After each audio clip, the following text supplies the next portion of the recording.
Vamos a comenzar viendo Apocalipsis, capítulo 13, como habíamos prometido en la charla anterior. De acuerdo a lo que hemos estudiado, ingresaríamos a este capítulo 13 del Apocalipsis. Dijimos en la charla anterior que lo que está en Apocalipsis 14, que habla de la Babilonia, de quién es Babilonia y del pecado grave que se comete con pertenecer a la Babilonia y los castigos tremendos si es que llegamos a estar en la Babilonia. Y después en el capítulo 17 del Apocalipsis se explica quién es la Babilonia, se da detalles y tenemos que recurrir al capítulo 7 del libro de Daniel porque ahí se sientan la base de la Babilonia. Y ahora vamos a ir al capítulo 13 porque también se habla de la Babilonia, pero con la base que deja el profeta Daniel en el capítulo 7. Y es muy interesante porque si nosotros leemos detenidamente el capítulo 7 del libro de Daniel y desarrollamos lo que allí se dice, y recordando, antes de ir al capítulo 13 del Apocalipsis, recordando que el profeta ve que los cuatro vientos del cielo combatían sobre la gran mar, y la misma palabra lo está diciendo, combatía. ¿Qué quería decir los vientos? Combate, guerra, como ya hemos visto que en el mismo Jeremías dice que el viento significa guerras. Y hicimos una comparación de textos también, y también en Jeremías, en el capítulo 25, dice vientos o tempestad, guerra. Bien, pero los cuatro vientos, lo mismo que hemos leído en Apocalipsis, los cuatro vientos retenidos para que no soplen sobre la tierra y la destruyan a la tierra hasta que los hijos de Dios sean sellados. Pero nosotros vamos otra vez al capítulo 7, supongamos, y vemos que eran cuatro vientos que combatían sobre la gran mar, naciones, pueblos, tribu y lengua, que lo vamos a ver en el Apocalipsis, agua o mar, naciones, pueblos, tribu y lengua. Y cuatro bestias diferentes surgían o subían de la mar. ¿Y quiénes eran las cuatro bestias? Babilonia, los medios y persas, Grecia y Roma, la cuarta bestia. Espantosa, terrible, con los 10 cuernos y el cuerno undécimo. 3 cuernos son destruidos por el cuerno undécimo, etcétera, etcétera. Pero esa profecía está repetida con otras palabras, pero está repetida o casi con la misma palabra en algunos versículos sobre lo que dice Daniel en el capítulo 7. Y vamos a Apocalipsis entonces capítulo 3 porque tenemos que ver el capítulo 14 con respecto a la Babilonia, capítulo 17, perdón, Apocalipsis capítulo 14, Apocalipsis capítulo 17 con respecto a la Babilonia, y Daniel capítulo 7 y Apocalipsis 13, tenemos abundantes detalles y una enseñanza tan poderosa y concisa para que nadie piense que esto es una interpretación de los adventistas. Entonces, vamos a Apocalipsis 13 y quedemos maravillados de cómo Dios, Jesucristo, el ángel, nos enseña en Apocalipsis 13 sobre lo que Daniel dijo en el capítulo 7. Apocalipsis. En el capítulo 13 vamos a leer lo siguiente. Primero el versículo 1. Y yo me paré sobre la arena del mar. Yo me paré sobre la arena del mar. ¿Y qué es el mar? Naciones, pueblo, tribu y lengua. Y vi una bestia subir del mar. Naciones, pueblo, tribu y lengua. Que tenía 7 cabezas y 10 cuernos, y sobre sus cuernos 10 diademas, y sobre las cabezas de ella nombre de blasfemia. En el versículo 1 ya nos está hablando de las otras 3 bestias. No se habla ni del oso, no se habla ni del león, que era Babilonia, no se habla del oso, que eran los medos y persas, no se habla del leopardo, que era Grecia, Aquí se está hablando de la cuarta bestia. Pero alguien podría decir, bueno, pero esa es una interpretación antojadiza, una interpretación particular, pero no. El versículo que sigue dice lo siguiente, el versículo 2. Y la bestia que vi era semejante a un leopardo, y sus pies como de oso, y su boca como boca de león. Y el dragón le dio su poder y su trono y grande potestad. ¿Qué notamos acá? Bueno, trabajemos con la imaginación.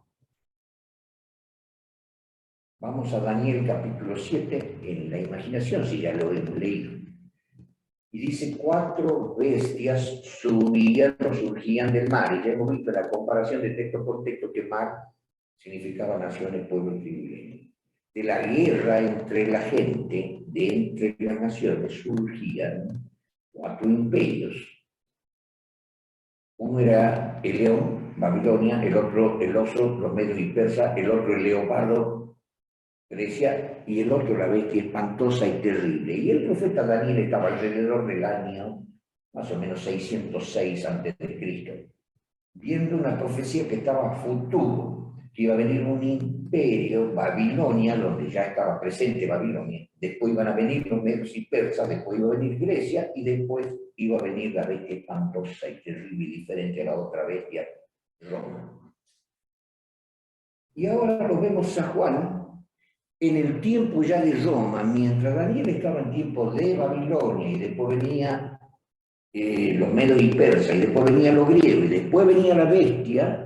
Ahora Juan estaba en tiempo del dominio de la bestia, y entonces acá se explica que esa bestia que leemos en el versículo 1 viene del leopardo hacia atrás, de la Grecia, viene más atrás de los medos y persas, y entonces dice del oso, y más atrás el león. Como dice el versículo 2, y la bestia que vi era semejante a un leopardo, Grecia, hacia atrás, sus pies como de oso, y encima dice sus pies, porque en el caso de Daniel, la profecía de Daniel dice que el oso estaba echado de un lado más que del otro, pisoteando un lado más que del otro, y representando en este caso a los persas, que eran más numerosos que los medos, y ambos estaban unidos por lazos familiares. Darío, que era tío de Ciro, y el oso estaba echado más en el imperio, estaba echado más sobre un lado, pisoteando más un lado que el otro. Bueno, no vamos a entrar a los detalles de lo que dice Daniel, pero sí lo que dice acá, que la bestia que vi, que ya era la cuarta bestia, Juan tenía la visión en tiempo del imperio romano, venía del leopardo, que eran los griegos, y su pie como de oso, que eran los medos y persas, y su boca como boca de león, que fue Babilonia. Entonces, ¿entienden? Daniel hacia Babilonia, los medos persas, Grecia y Roma. Juan, desde Roma hacia atrás, Grecia, los medos y persas y Babilonia. Para que nos demos cuenta que es la misma profecía. Y ahora vamos a ver en el desarrollo que es la misma profecía que está en Daniel, en el capítulo 7, los versículos que se destacan, versículo 21 o el versículo 25, son versículos que se destacan, y otros más. Pero una enseñanza se nos da acá. En el versículo 1, una vez que la identificamos a la cuarta bestia, la bestia que se menciona acá, noten que esto no es para leerlo así nomás, es para detenerse y masticar, por así decir, las enseñanzas que vemos allí. Y vi una bestia subir del mar, en el capítulo 13, versículo 1, que tenía 7 cabezas y 10 cuernos. Allí mismo nos estaba diciendo que está hablando de lo mismo que se hablaba en Daniel, que la bestia espantosa y terrible, que el profeta Daniel no quería saber sobre la primera, la segunda ni la tercera bestia, no le interesaba. le preguntó al ángel: yo quiero saber sobre la cuarta bestia que tan espantosa y terrible es, que hacía guerra contra los santos y los vencía. Y quiero saber sobre esa cuarta bestia que tenía 10 cuernos y del cuerno 11 que creció y a 3 cuernos lo destruyó. Entonces acá se me está diciendo que la bestia esta tenía 7 cabezas.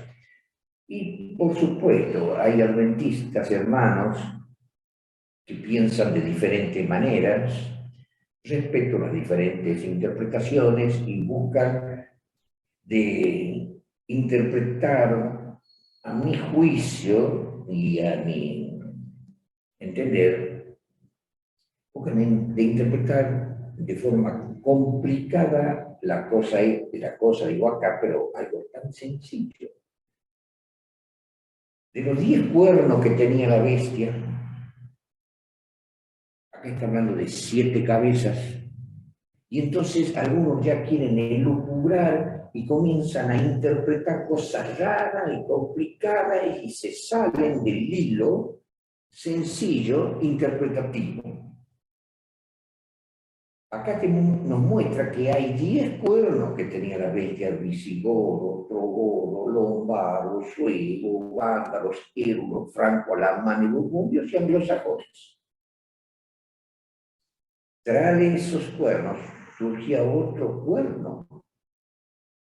Y ese cuerno era mayor que los primeros, y a 3 cuernos, érulos, vándalos y ostrogodos, derribó, y ya lo hemos estudiado. Entonces, de los 10 cuernos, ¿cuántos tenían cabeza? Y hemos visto en la comparación de texto con texto, en Corintio y en Efesios, que cabeza es símbolo de autoridad. Cristo, cabeza de la iglesia; el hombre, cabeza de la mujer. Y hay varios textos que dicen lo mismo, y dice, Pablo dice así: hermano, quiero que sepáis, la enseñanza de Pablo, que Dios es cabeza de Cristo, Cristo es cabeza de la iglesia, el hombre cabeza de la mujer, y Dios es cabeza de Cristo, Cristo es cabeza del hombre, y el hombre es cabeza de la mujer. Y en toda esa comparación está mostrando que cabeza significa un orden jerárquico, algo superior, una cabeza, una autoridad. Entonces, si los otros 3 cuernos fueron destruidos, ¿cuántos quedaron? 7, y esos 7 tomaron cabeza. Pero si los 7 esos tomaron cabeza en esa guerra y vencieron y los hicieron desaparecer a los cerdos, los vándalos y los ostrogodos, entonces la cabeza octava, ¿cómo la cabeza octava? El cuerno 11 pasa a ser octavo, pero esa tenía cabezas y las otras 7 lo apoyaron o apoyaron la decisión del cuerno 11 que pasa a ser octavo. No iba a tener cabezas por encima de las otras 7 cabezas, y por supuesto era la cabeza suprema. De tal manera que en el libro de Daniel, en el capítulo 7, el profeta Daniel dice: yo quería saber sobre la cuarta bestia y sobre el cuerno pequeño, que de delante de él cayeron 3 cuernos, y ese cuerno tenía ojos como ojo de hombre y boca. En el Antiguo Testamento, en el libro de Daniel, dice que hablaba grandezas. Entonces, ¿qué tenía el cuerno 11 que después pasó a ser octavo? Me está diciendo, tenía ojos y tenía boca que hablaba grandezas o blasfemias. Entonces era una super cabeza, porque ese cuerno domina a las otras 7 cabezas, y lo dominaba hasta que se diluyeron en su pueblo en medio de la sociedad o de la humanidad. Y está diciendo, volviendo al versículo 1, tenía 7 cabezas, 10 cuernos. Los 10 cuernos, ya no podemos hablar de los 10 cuernos, hablemos de los cuernos con cabeza, 7, porque los otros desaparecieron. Y sobre la cabeza de ella, nombre de blasfemia. porque todos esos cristianos adoptaron las blasfemias que enseñaba el cuerno pequeño que creció y a tres de arriba. Fueron los cristianos romanos que persiguieron a los euros, bárbaros y ostrogodos, a los arrianos, y después persiguieron a todos los cristianos que no tenían la misma ideología de aquel que comenzó con Constantino. Los obispos, y a través de los siglos se inventaron muchísimas doctrinas que no están o no se puede sostener con la Biblia. Entonces dice el versículo 2, o sea que sobre todo los cuernos cristianos, 7 cuernos cristianos, tenían nombre de blasfemia. Seguían al cuerno octavo, creador de las blasfemias. Y entonces, al ir al versículo 2, la bestia que vi era semejante a un leopardo, porque viene, ya dijimos, de Grecia, y su boca como boca de oso, porque viene de los medios persas, su boca como boca de león, porque viene de Babilonia. Y el dragón, ¿quién le dio la autoridad a la cuarta bestia?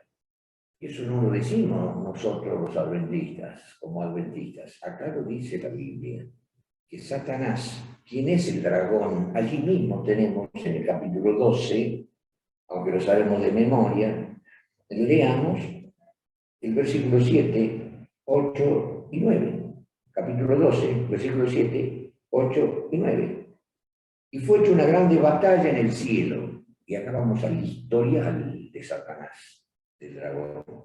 Y fue hecha una grande batalla en el cielo. Miguel, que es Cristo, Miguel, que ya sabemos que es una palabra griega, Miguel, que viene del hebreo, Micael, quien, ca, como el Dios, quien como Dios, jefe de los ángeles, peleaba contra el que quiso ser semejante a Dios, jefe de los ángeles.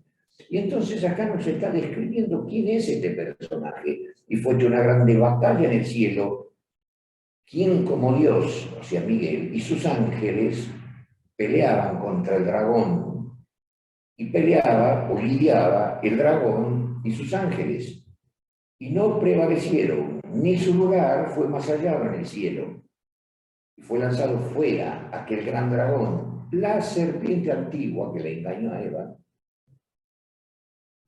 la serpiente antigua y después Eva a Adán, que se llama Diablo y Satanás, el cual engaña a todo el mundo. Y cuando dice engaña a todo el mundo, significa que a mí también, y a ustedes también. Y el que diga a mí no, ese es el primer engañado. Por lo tanto, debemos orar mucho y pedir el amparo y la protección y la dirección del Espíritu Santo, las enseñanzas del Señor por Espíritu en el nombre de Jesús, para que el dragón no nos engañe.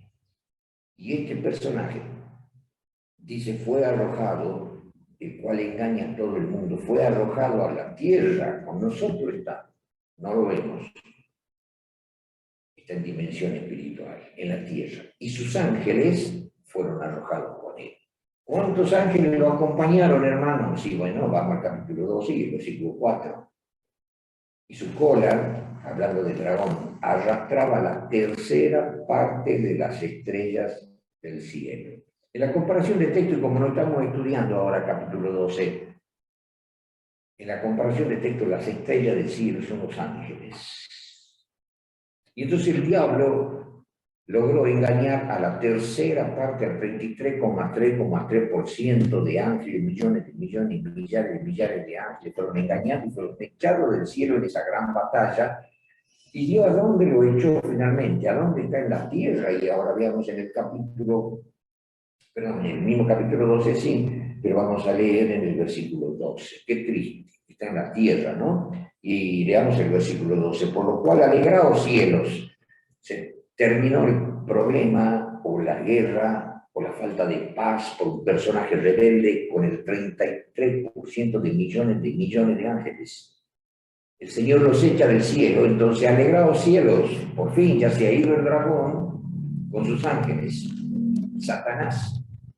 Y entonces, ahora dice el versículo 12, por lo cual alegraos cielos y los que moráis en ellos, pero ay de los moradores de la tierra y del mar, porque el diablo ha descendido a vosotros teniendo grande ira, ha descendido a vosotros, ay de los moradores de la tierra de nosotros, porque el diablo ha descendido con grande ira, sabiendo que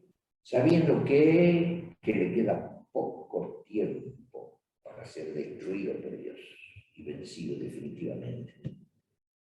Y entonces, volviendo al capítulo 13, versículo 2, entonces, hablando de la cuarta bestia, luego que la identificamos, la bestia con los 7 cuernos que adoptaron cabeza y nombre de blasfemia como el cuerno octavo, ya no 11º,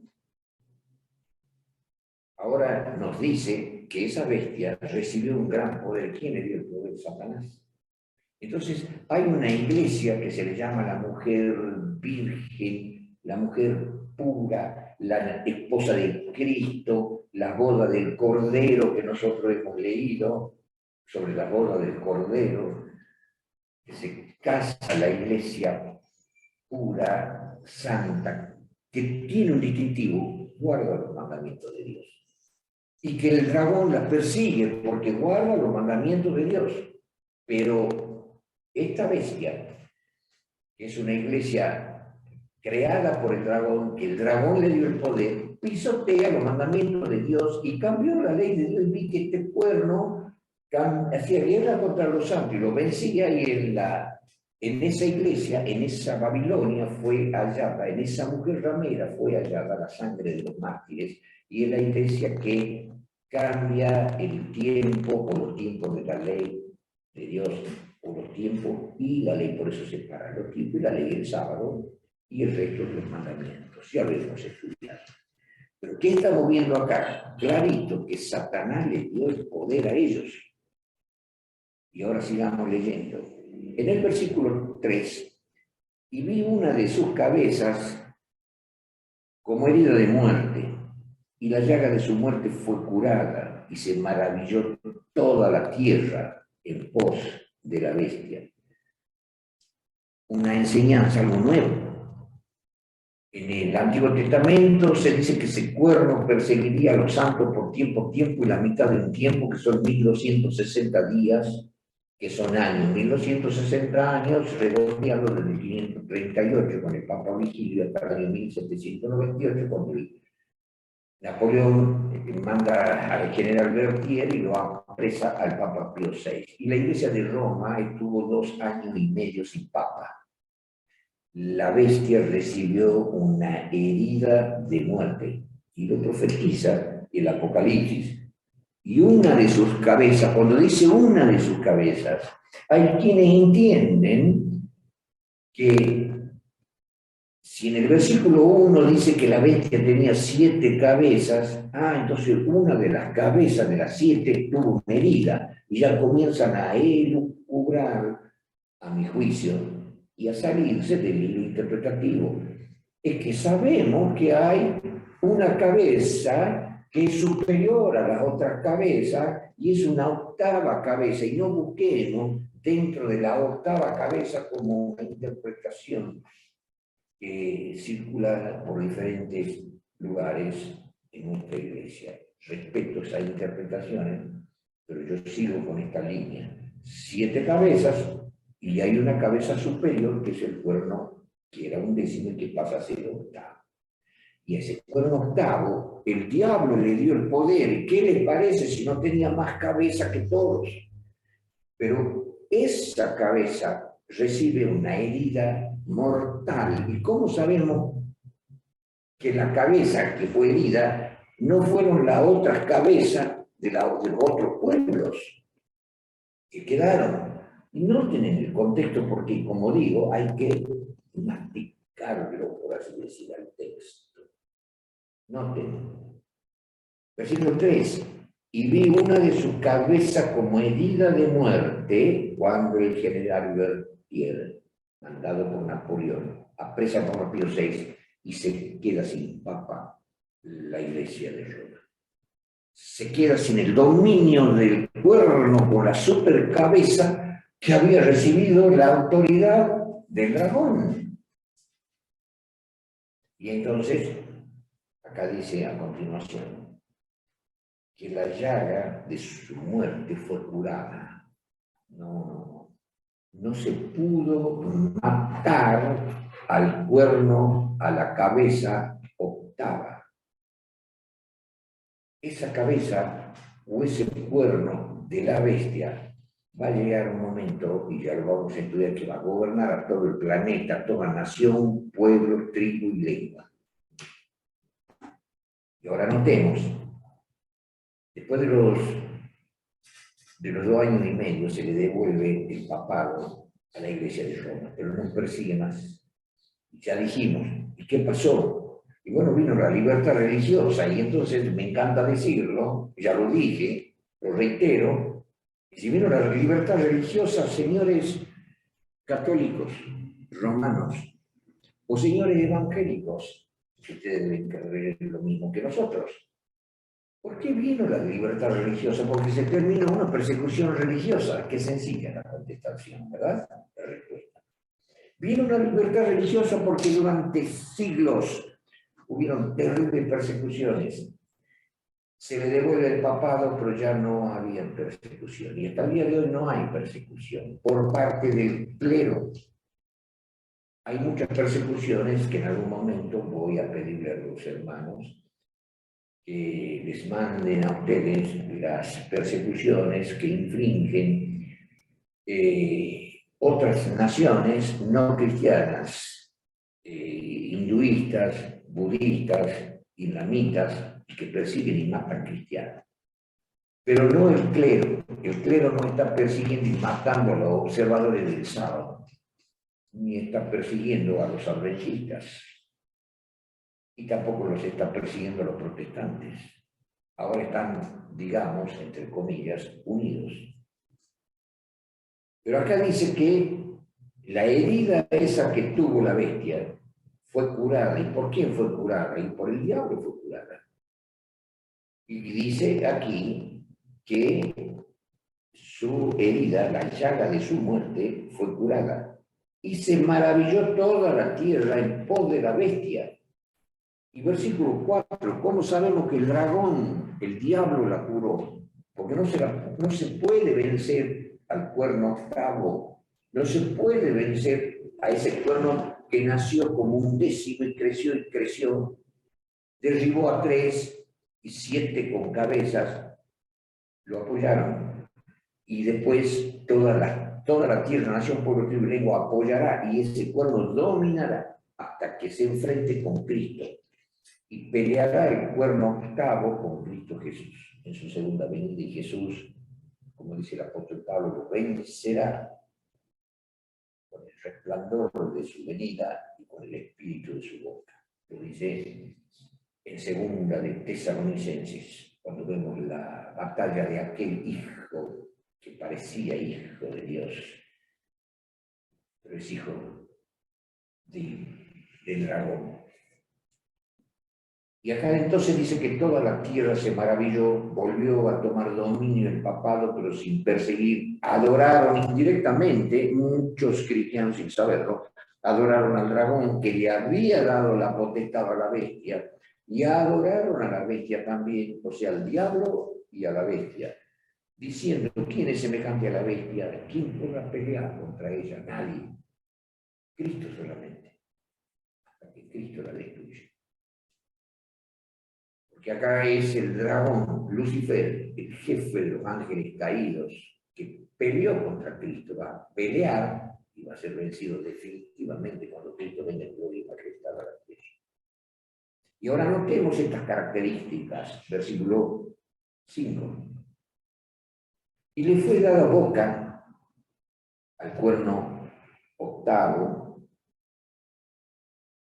a la cabeza octava, que el dragón le dio el poder y que se le llama bestia, y le fue dada la boca que hablaba grandes cosas y blasfemias. ¿Se acuerdan ustedes en el libro de Daniel, en el capítulo 7, que Daniel dijo y quería saber de ese cuerno, que delante de él cayeron 3 cuernos, fueron destruidos, y que aquel cuerno tenía ojos como ojo de hombre y boca que hablaba grandezas?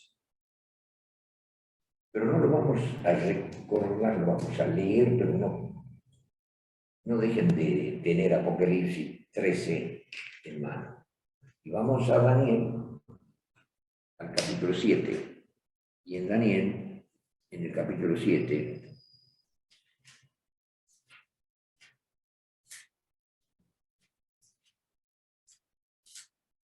vamos a leer el versículo 20.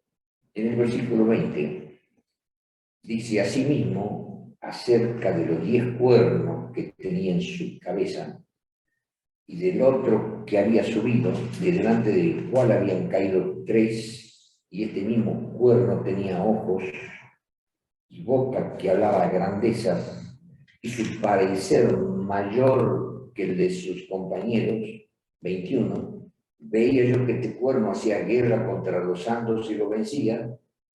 Cuando el ángel explica en el versículo 25, el 24 podríamos leer, entonces dice, los 10 cuernos significan que de aquel reino, o sea, de esa bestia, se levantarán 10 reyes, ya dijimos quiénes son, tras de ellos se levantará otro que sería un décimo, el cual sería mayor que los primeros, y a 3 reyes derribará él los bárbaros y los trogodos, y ese cuerno hablará palabra contra el Altísimo, o sea, lo que hemos leído, grandezas, y a los santos del Altísimo quebrantará, lo que hemos leído, que este cuerno hacía guerra contra los santos y lo vencía, y pensará en mudar los tiempos, el sábado, y la ley, o sea, los otros mandamientos, y entregados serán en su mano hasta tiempo y el medio de un tiempo, 1260 días. Y ahora volvamos a Apocalipsis 13 y vemos que dice lo mismo.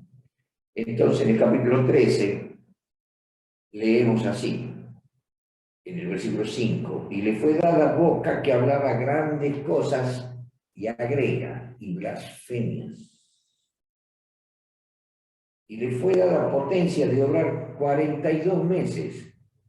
42 meses, meses religioso hebreo, 30 días. Por 42, ¿cuánto dan? 1260 días. Lo mismo que dice en el libro de Daniel, que ese cuerno perseguía a los santos del Altísimo por tiempo, y la mitad de un tiempo son 1260 días, que son años, y 42 meses también son años. 42 meses, 42 por 30, 1260. Está diciendo exactamente lo mismo, pero da otros detalles. Versículo 6, y abrió su boca en blasfemias, otra vez, contra Dios, para blasfemar su nombre y su tabernáculo y los que moran en el cielo.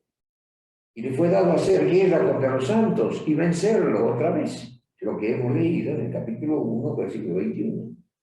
Y le fue dado, y el versículo 25 también, y le fue dado hacer guerra contra los santos y vencerlo. También le fue dado potencia sobre toda tribu, pueblo, lengua y gente. Repite, mar, naciones, pueblo, tribu, lengua. Vamos rápidamente, sin dejar Apocalipsis 13, a Apocalipsis capítulo 17, y leemos el versículo 1.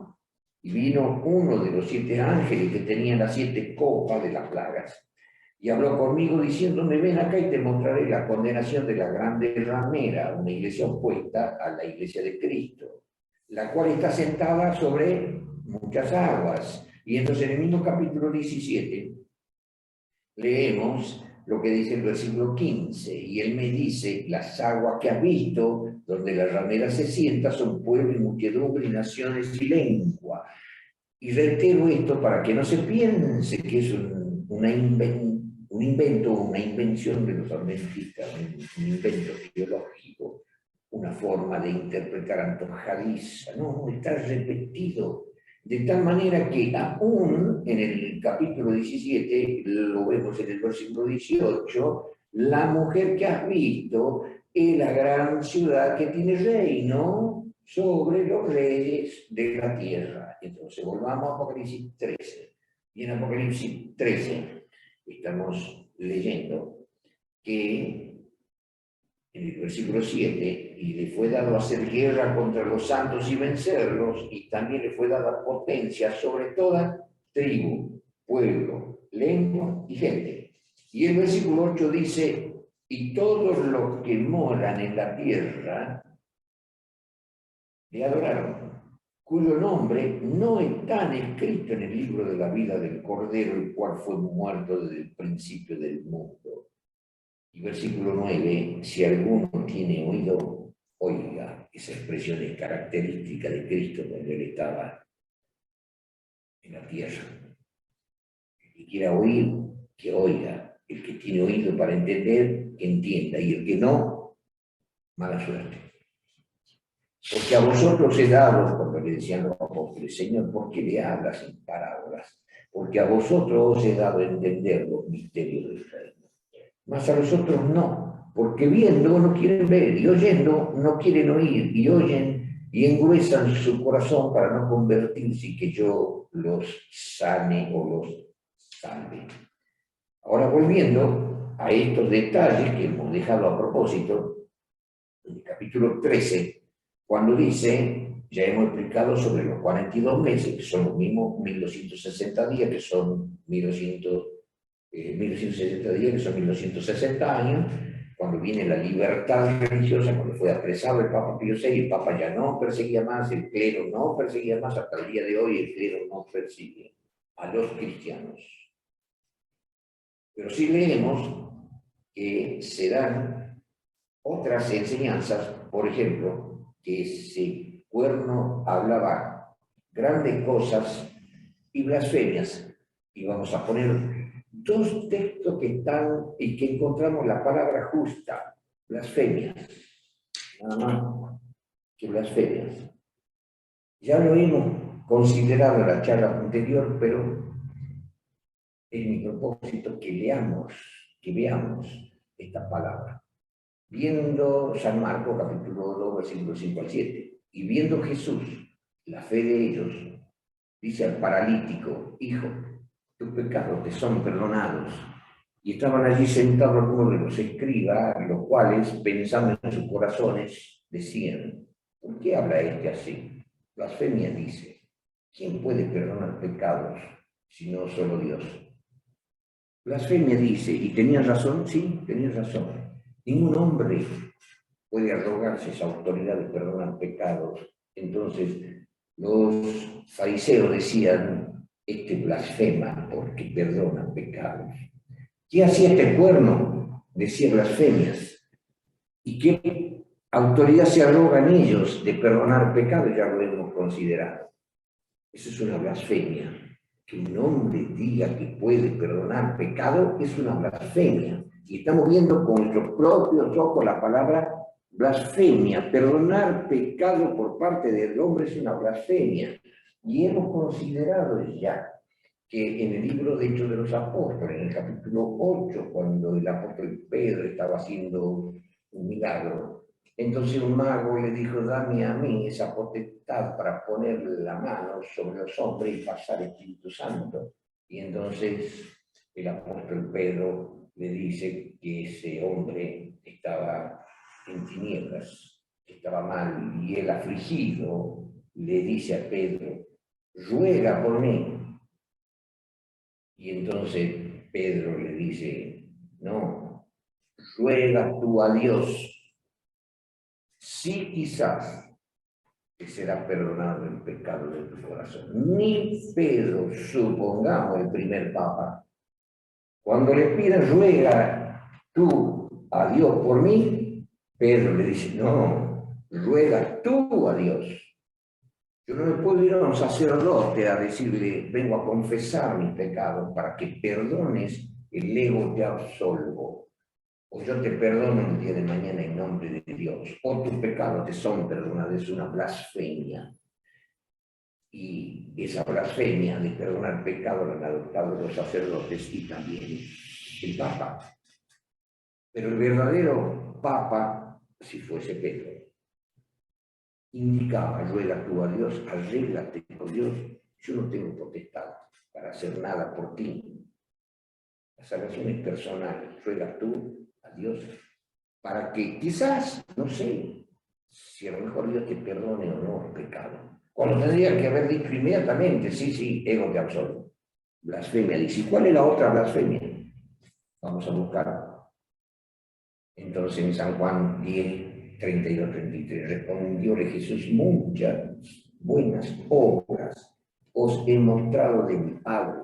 ¿Por cuál obra de esas me apedreáis? ¿Apedreáis? ¿Por qué? Porque querían apedrearlo a Jesús. Y le respondieron los judíos diciendo: por buena obra no te apedreamos, sino por la blasfemia. ¿Qué leemos? Blasfemia. Porque tú, siendo hombre, te haces Dios. Entonces, es una blasfemia que un hombre se haga Dios, se crea un Dios. En este caso Jesús no blasfemaba porque Él es Dios, es el Dios hecho hombre. Ya lo hemos leído, y aquel verbo se hizo carne. San Juan capítulo 1, versículo 1 al 3 y versículo 14. Aquel verbo, creador de todas las cosas, se hizo carne para salvarlo. Entonces Él tenía potestad para perdonar como Dios, y era Dios, no que se hacía Dios. Era el Dios hecho carne. Entonces no blasfemaba. Pero el Papa se considera, y la misma Iglesia de Roma y la doctrina de Roma lo considera el Papa otro Dios en la tierra. Y de eso hay muchos libros teológicos que hacen referencia al que el Papa es otro Dios en la tierra. El representante de Cristo, el Cristo hecho carne, Dios en la tierra. Y los sacerdotes también son considerados dioses. Y eso no puede ser en ningún pastor, en ningún dirigente religioso, en ningún cristiano. Entonces es como dice acá, que blasfemias, no tan solo en eso, sino una cantidad enorme de doctrina que en algún momento lo vamos a considerar. Pero enseña algo más acá. Dice, el versículo 6, abrió su boca en blasfemia contra Dios para blasfemar su nombre y su tabernáculo y a los que moran en el cielo. Pero antes de explicar esta última parte del versículo, vamos con la imaginación y acordándonos que el profeta Daniel estaba muy preocupado en el capítulo 7, porque en el versículo 20 leemos que él decía que ese cuerno tenía ojo como ojo de hombre. ¿Qué eran esos ojos? El confesionario, hermanos. La Iglesia de Roma, a través del confesionario, todos los cristianos romanos les confesaban a los sacerdotes sus pecados, y los sacerdotes preguntaban a los cristianos: ¿te has juntado con herejes? ¿Conoces algún hereje? Que eran los evangélicos. ¿Quiénes son? ¿Cómo se llaman? ¿Dónde viven? Tomaban nota, después salían y los perseguían y los mataban en la noche de San Bartolomé, según la historia. Murieron alrededor de 90.000 cristianos, según algunos historiadores, otros 100.000, otros 120.000 más o menos, en esas organizaciones, en esos estudios que ellos hacían a través de sus ojos, el confesionario. No tan solo estaban ellos vigilando el cuerpo de una persona, sino que tenían acceso al espíritu de la persona, al alma de la persona. Esos ojos eran penetrantes que llegaban al espíritu, al alma, a lo que una persona podía creer en su interior. Y entonces así se armaban las persecuciones y se perseguía a los santos del Altísimo, según la Biblia.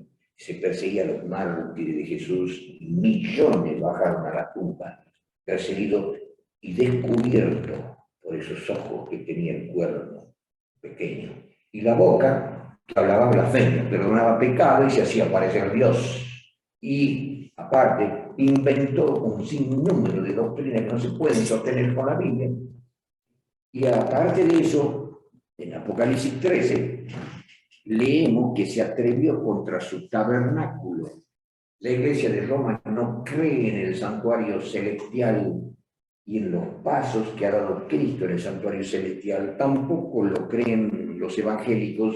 Estaba en el capítulo 17 la gran ramera, la madre, si era madre era porque tenían hijos, y los hijos, o sea, las iglesias evangélicas han adoptado el cambio de la ley por Constantino, el sábado por el domingo, y ellos adoptaron entonces ese cambio de la ley, el cambio del sábado por el domingo.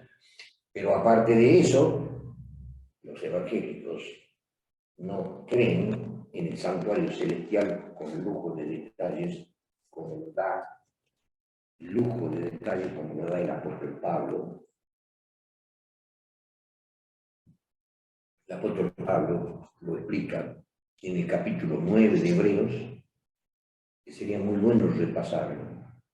Da detalle de cómo era el santuario terrenal y cómo funcionaba el santuario terrenal, para decir con autoridad del Espíritu Santo, y todo eso era figura, símbolo del santuario celestial. Entonces yo no tengo autoridad para decir esto sí y esto no. Si el apóstol Pablo con toda delicadeza me enseña los detalles del funcionamiento del santuario terrenal, no se pierde ni un detalle para decirme luego que todo eso era figura del celestial. Ahora yo no puedo decir como hace lo evangélico, no pasó al lugar santo, pasó directamente al Santísimo, y no a hacer las cosas como creen los adventistas, y no tampoco en el año 1844. Entonces, dentro de la profecía de los 2300 años, que el ángel Gabriel dice esta profecía es verdadera. En el capítulo 8, antes de terminar el capítulo 8, el ángel Gabriel está diciendo, y la profecía de las 2300 tarde y mañana es verdadera, y tú guárdala porque es para muchos días proféticos. Está encargando el cumplimiento, que creamos en eso que precisamente dice que era verdadera, porque fue un periodo muy discutido hasta el día de hoy, que lo que es verdadero para el ángel, y reitera el ángel que es verdadera, los católicos y los evangélicos no la toman como verdadera. Y entonces nos critican sobre los 2300 años, el año 1844, la entrada de Cristo en el lugar santísimo, y antes, tarde y mañana. ¿Cuántas tarde y mañana? 2300 tarde y mañana, que equivale al continuo sacrificio, se terminaría en el año 1844 para que se termine el ministerio del carnero, que estaba dentro de las 2300 tarde y mañana, para que entre el macho cabrío. Pero resulta que todos pueden entender el funcionamiento de las 2300 tarde y mañana del carnero, que corresponde al continuo sacrificio, pero del macho cabrío parece que no existe. Se ha dado, no sé, no sabemos por qué se ha dado la profecía del funcionamiento del ministerio, porque se habla del macho cabrío, que las 2300 tarde y mañana terminarían y vendría la expiación, representada por un macho cabrío. Y el ángel encima diciendo, esta profecía es verdadera. La profecía de las 2300 tardes es verdadera, luego tiene que tener un principio y un fin. Y en el fin termina el ministerio del carnero para que venga el macho cabrío. Por esas cosas ellos no lo creen, y entonces critican, la juzgan a la interpretación adventista como un equívoco tremendo. No lo aceptan tampoco los evangélicos, para nada. Y lo que dice Pablo detalladamente en Hebreos 9 no les interesa, entonces están atacando, blasfeman la verdad del tabernáculo, del templo celestial. Y al templo celestial ya hemos leído nosotros que Cristo entró al santuario no hecho de mano, es decir, no de esta creación. Y entró con su propia sangre para interceder por nosotros, con un título de sacerdote, y qué cosa rara, y sumo sacerdote. Y leemos en Hebreos que es sacerdote y que es sumo sacerdote. Los sacerdotes ministraban durante 360 años del calendario, perdón, durante 359 días del calendario religioso hebreo, ministraban en el lugar santo, los sacerdotes. Pero el sumo sacerdote, una vez al año en el lugar santísimo. Y Cristo es sacerdote y es sumo sacerdote. Y todo lo que el apóstol Pablo explica del funcionamiento del terrenal era símbolo, todo. Entonces Cristo en el año 1844 entró al lugar santísimo. Nosotros vamos a hacer una pequeña comparación y vamos a ver en el capítulo 11 del libro del Apocalipsis, y en el capítulo 11, versículo 19, dice: y el templo de Dios fue abierto en el cielo, y el arca de su testamento fue vista en su templo, y fueron hechos relámpagos y voces y truenos y terremotos y grande granizo. Ese es el fin del trabajo y del ministerio de Cristo en el lugar santísimo, cuando se llene de gloria el templo y se le muestra a Juan ese templo blasfemado, ese funcionamiento blasfemado. Los ángeles son los testigos y se blasfema entonces a los ángeles, por eso dice, a los que moran en el cielo, el tabernáculo de Dios blasfemado. Y acá se le muestra a Juan el templo de Dios fue abierto en el cielo y él lo ve. ¿Y qué ve? El arca, ¿cómo dice la versión de ustedes? El arca de su testamento. Si ustedes ven otras versiones, y si ven en el original griego, es el arca del pacto. ¿Qué se le muestra a Juan? El templo, y se le muestra el lugar santísimo donde estaba el arca del pacto. Y el apóstol Pablo en Hebreos capítulo 9 dice que en el lugar santísimo estaba el arca del pacto, el cual contenía la vara de Aarón y las tablas del pacto de los 10 mandamientos. ¿Qué vio Juan? El templo celestial. ¿Qué parte del templo celestial? La parte donde estaba el arca del testamento, el lugar santísimo, estaba el arca del pacto. ¿Y por qué se le llama el arca del pacto? A causa del pacto, porque el pacto estaba adentro, las tablas de piedra con los 10 mandamientos estaban dentro del arca, ya lo hemos visto en el Antiguo Testamento. Y entonces a eso se le está mostrando a Juan, el templo, el lugar santísimo, donde está el arca del pacto con los 10 mandamientos. Y vemos ahora en el capítulo 15, otra vez en el versículo se le muestra al apóstol Juan lo que la iglesia de Roma blasfema, lo que ese cuerno blasfema, y también los hijos. La madre, Babilonia, la grande, la madre de las fornicaciones, la madre, o sea, todas las hijas que piensan de la misma manera. Y se le muestra acá a Juan en el versículo 5. Y después de estas cosas miré, y he aquí el templo del tabernáculo. ¿Y qué haría ese cuerno? Blasfemaría el tabernáculo. Se le muestra el templo del tabernáculo del testimonio. Y cuando nosotros vamos al Antiguo Testamento ya lo hemos visto, que el Señor dice, pondréis las tablas del testimonio dentro del arca. Se le llama tablas del pacto y se le llama también tabla del testimonio en reiteradas oportunidades en varios versículos del Antiguo Testamento. A la tabla de la ley se le llama tabla del pacto, tabla del testimonio. ¿Y qué se le está mostrando a Juan acá? Después de estas cosas miré, y aquí el templo del tabernáculo del testimonio, donde estaban las tablas, traducido sería el templo del tabernáculo de las tablas de la ley. Fue abierto en el cielo. ¿Y cómo sabemos que Cristo dejaba de interceder por la raza humana y se acababa su ministerio en el lugar santísimo? Porque inmediatamente salieron del templo 7 ángeles que tenían 7 plagas vestidos de un lino fino y blanco y ceñido alrededor de los pechos con bandas de oro. Y entonces en el versículo 7 dice, y uno de los 4 seres vivientes dio a los 7 ángeles 7 copas de oro llenos de la ira de Dios, que vive para siempre jamás. Versículo 8, y fue el templo lleno del humo, que es lo que le pasaba al santuario terrenal cuando el sumo sacerdote terminaba su ministerio, se llenaba del humo de la presencia y de la gloria de Dios, que el sumo sacerdote salía corriendo del santuario.